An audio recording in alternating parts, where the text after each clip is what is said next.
Rami Al-Magari reporting there. Well, Yossi Mekelberg is an associate fellow with the Middle East and North Africa programme at the London think tank Chatham House. Yossi, welcome back. Good to have you with us again. So what would it take to end the suffering of people in Gaza and ensure a safe return of the remaining Israeli hostages? Good afternoon. Thank you for having me. I think we saw that what stopped first time the war, the ceasefire, it needed pressure from the United States, and we saw that the ceasefire actually on 19th of January started, agreed, the day before President Trump was sworn in. And since then, it seemed that a change of heart in the US, or a change of focus in the United States. And at the same time, Israel says that it has the green light from the United States, first to resume the war, and now, as we just heard, dividing Gaza, creating a new corridor, the Morag corridor, Philadelphia 2, that basically divides between Khan Yunis and Rafah. And that's ongoing, and more displaced people, more people are killed, more devastation. And I'm afraid that the only source of change right now, as we can see, goes through President Trump.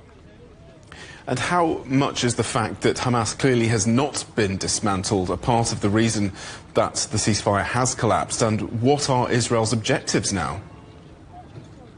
Now, yes, the objective from the beginning of the war, there were two objectives. First, it was the elimination of Hamas, and then the return of the hostages.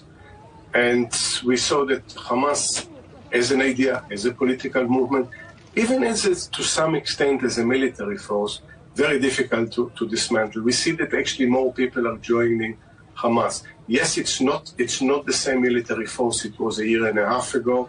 It used to operate before the war as a military force with chain of command. It more and more operates as a guerrilla warfare, but that probably will continue unless there is a political solution. And if the war continues, I'm deeply worried what's the fate of the hostages that it seems that the Israeli government is ready to sacrifice. This is not to say that Hamas is not a cruel enemy and has its own agenda probably to continue the war. Mm-hmm. But unless there is pressure from the outside to bring this war to an end through the mediators, whether it's Qatar and Egypt and the United States, this kind of war can drag on for quite a long time.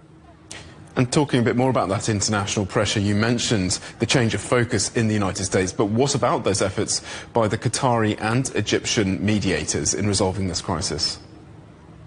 I think this is important, but you need willing partners, and also, as we could see, the one that can make change is the United States. So the combination of three of them, Egypt and Qatar, definitely has the influence on Hamas, the United States more in Israel. When they work together, we saw that a ceasefire was agreed.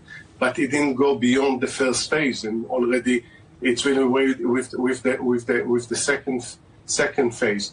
And again, the big fear, this kind of wars, never-ending war, can drag on and on and on some low level, but the suffering right now is immense if you see how many people displaced, the devastation, the ongoing killing.